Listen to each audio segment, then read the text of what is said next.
All right, turn 49. Uh, Throwing a fire for Grand Thaumaturgs. I believe that those are Pythium. Maybe. I mean, I could check easily enough, but I don't really care. Silat. So here's what Silats look like. Um, Minus the flask and the boots I gave her. Um, Flying, stealthy, ethereal seducers. Very comparable to Malika, as I mentioned previously. They can assassinate, so that's the difference. But they do not have Holy Path. That said, I mean, right now I've just given her a flask of holy water, but another option for me to consider is if they have a buddy with them, and the buddy um, can do a bless for all of them. Something to think about. Um, Wolves Dark Knowledge found a silver sarcophagus, which means I think that gets open now and a bunch of events get kicked off. Wolves Apsu found a well. Nope. Nope. Nope. Nope. Nope. Gartha has a prophet. And here we are to the battles. Tianchi raiding with a whole bunch of mindless horsemen. Shiniyama versus Rugajo. Here, Shiniyama was just kicking out like a token siege man. Tianchi raiding with satyrs. Pythium. Well, that's fascinating. Pangea didn't bother to put PD in here. I guess it doesn't really matter. Like, the rating's on the wall for Pangea, but yeah. Ashdod attacking Nawala. Ashdod attacking Independence with a Ditanu. We can go ahead and look at the Ditanu ourselves. So here he is. Ethereal, Sacred, and he has Earth 1, which means that he can buff his protection to ridiculous levels. He's undead, which means he's vulnerable to normal undead stuff. Like, he's not going to exactly tear things up as a super combatant because a Herald Lance will take him very much down to size, or Flambeau. But for this purpose, he is entirely well suited. And these Titanu are fairly cheap for the power that they bring. Very good for Ashdod to have in their arsenal. Alright, I think we've seen enough. He's also super overgeared for this purpose. Like, with him already having Ethereal, he probably doesn't need Divine Shield at all, for instance. And Frostbrand, like, he could have gotten a cheaper brand, but it doesn't matter. Abyssia attacking these knights and losing another of their thugs. It's not a good day for Abyssia. I guess this guy wasn't geared out, but he thought that some devils would just take care of business, and they didn't. Little Wilds, there was a bounce here, so Asphodel moves in with their Black Centaurs, who, if we go ahead and look at their Bless, Rainbow, Undead Leadership, Swiftness, Defense, all logical stuff to combo with the Sloth Power and Sleep Aura. Basically, have huge defense to not get hit until everyone next to you is asleep. And then Pythium. So Pythium bounced Asphodel. Here's Pythium's Harbinger.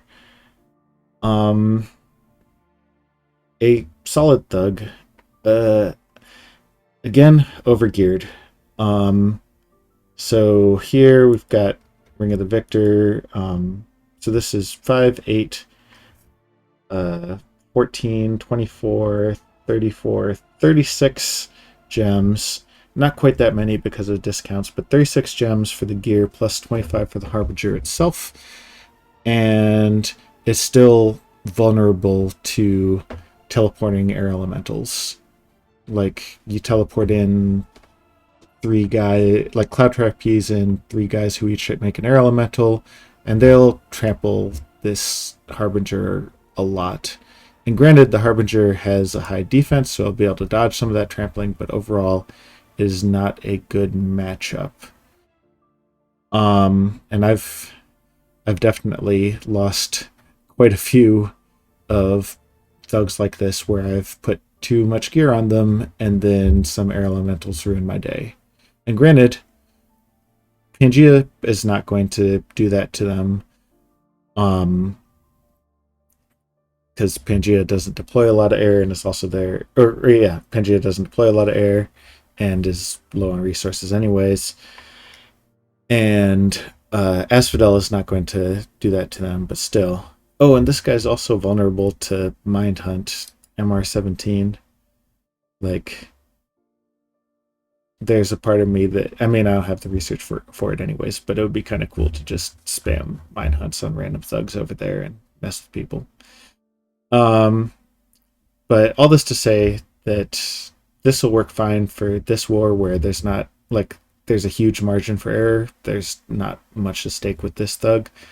But generally, you want to be really careful with investments into things like Harbingers, because while they are quality thugs, if you invest too much gear into them, you're asking to lose your investment to some of the easy-made counters. Here, low MR, no poison resistance, you get the idea. Oh, I didn't actually show you the battle.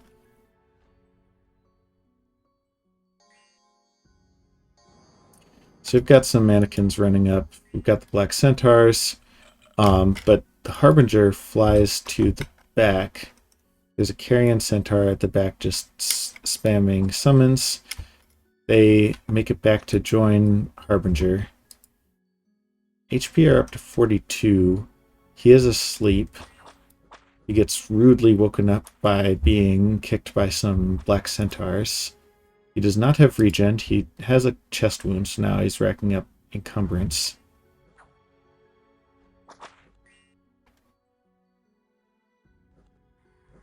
These guys do not have cold resistance,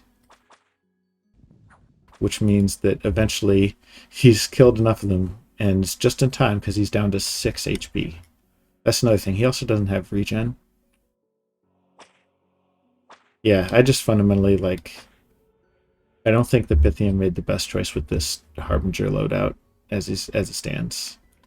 What did he even... Air Shield Mistform? Air Shield's kind of a waste. Well, yeah, neither Pangea nor Asphodel deploy a lot in terms of missiles, so why start with Air Shield rather than just going straight to Mistform? I don't know. I don't know, man.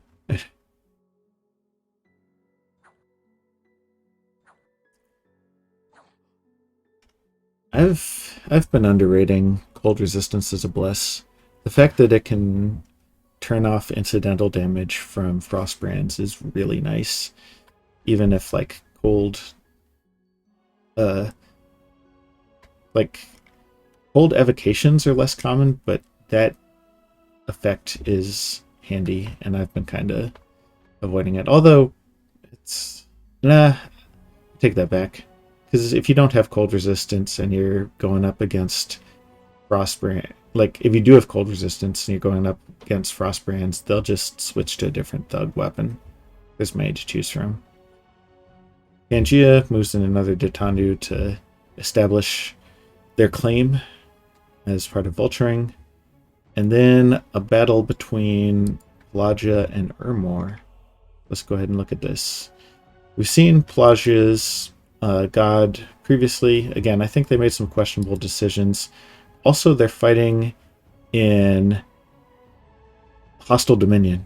So they're losing all of these HP. Although I'm not sure why they're all the way down to 23. In any case, he's regenerating some. How much is he regenerating? Just 10%? Yeah, he's not even wearing a ring of regen. Swap this Barkskin amulet for a ring of regen. Like, you want your Kraken to regen as much as possible. Keen Blades. That's noteworthy. So this is a Ermor unit. They've been summoning Troll Kings, which makes sense. They can't actually afford to pay Troll Kings necessarily. Well, they've got enough income from lands that haven't completely died yet that they can pay them. But being able to put Keen Blades on these lictors is fucking huge. It's kind of a crapshoot of like where the painting will happen, like who will actually get the Weapons of Sharpness buff. But look at this. 29 damage from the Battle Axe. He's not even blessed yet, and he's gonna get armor piercing. Like, who's gonna stand up against that? Oh, and also, I guess he's not mindless, but he does go berserk thanks to the bless. So you can't do morale checks against him. You can do magic resistance checks against him, but he's got 19 MR. This was like I said it before, Ermor took a very good bless. And what that means is that if I fight them, I won't be able to just cheese the whole situation with thugs. I'll need to actually like incinerate them, which I can do, but it's a lot more work for sure. So here comes the Kraken. He's regenning up to his HP slowly. And the horsemen have weapons of sharpness. He's already been knocked down to 3 because he's got no prot. He's got nothing, like no crowd control. He doesn't even have like awe or anything like that. He's got fear, but skeletons don't get scared. And his regen, like that could have been his big strength here, is just 10%. So Kraken dies, and Ermor lost 12 free spawn. Truly a rounding error for Ermor.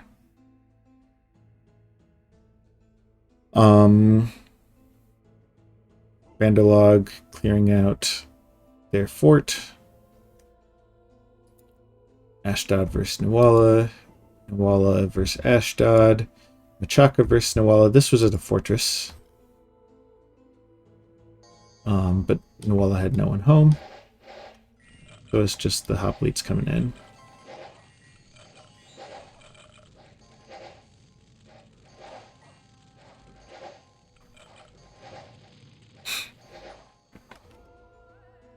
And then me storming this fort. So you remember I said that I kind of rushed this in. So here's what we've got inside the fort. We've got some random swordsmen, summons Marshmaster. He's got Nature Gem for some reason. Amulet of Reanimation. Pretty cool. Some shamans. They're just casting Body Ethereal. They could deploy Swarm. And so they're just doing a bunch of Skele spam, basically. A couple of Foul Beasts over here. Skeletons come out. And the Devils fly in. And already we've killed 2 Marshmasters with Alpha Strike.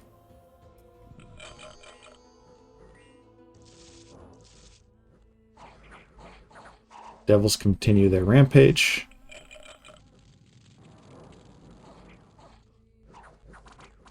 But the skeletons trade and the Sacred Guards trade pretty well with the Devils, because the Devils, they're known for hitting hard and flying in fast, but the Sacred Guards are just tough enough to not really care. 30 damage halberd and 21 prot. Which means, and granted, there aren't a lot of Sacred Guards, but all in all, there's just enough crap left within this fort that Satis is able to outlast. And once the morale check happens, so you see, we're burning them up. But then morale check happens and we run away, even though the Malika would have definitely finished the job. So, consequences. Lost most of the devils. Yeah, most of the devils. Raptors, I don't care about the raptors. Some eagles, which is annoying. We wiped out pretty much everything, but we didn't get the fortress, so we gotta go back in and do it again. There's still one Marshmaster and one Shaman in there, so I'm gonna have this girl go ahead and take a whack at them with Assassination. They still have 4 Sacred Guards, which is fine. We're moving more devils back in. So we'll have another 20. And then the other question is going to be, is this enough strength to crack it in one turn, or is it going to take longer? I'll take it one turn at a time. It is fine. It's not a huge setback, it's just annoying. What else? Forces of nature. Defeated by the fact that... Oh, that's funny. They've retreated to Satis. We just happened to have a bunch of dudes there. Oh yeah, that's right. I was patrolling because there's like fertility cult or something. Neat. Neat. Barbarians are coming here, which is fine. Can have Rhea go ahead and deal with that situation when it comes up. And false idols. Forts and the end of Chibalba. So, overall, things are fine. Things are fine. It's still going to be a bit before we finally take out Satis itself, although we will be able to deploy these troops to the cause. But we are also, like, Tonight We Ride here is going and preaching out the candles, and we have, like, even though this says we failed to capture and we lost, like, this was not a bad battle. We didn't lose any high value assets. 20 devils are 2 turns of free spawn from our soul contracts, and everything else, like, we wiped out 4 of the Marshmasters. It's definitely annoying that we didn't just take control of the battle, but that's what that's what 2 turns from now is for. Other than that, not too much to report geopolitically, so we'll just keep going. Thanks for watching. I'll see you on turn 50.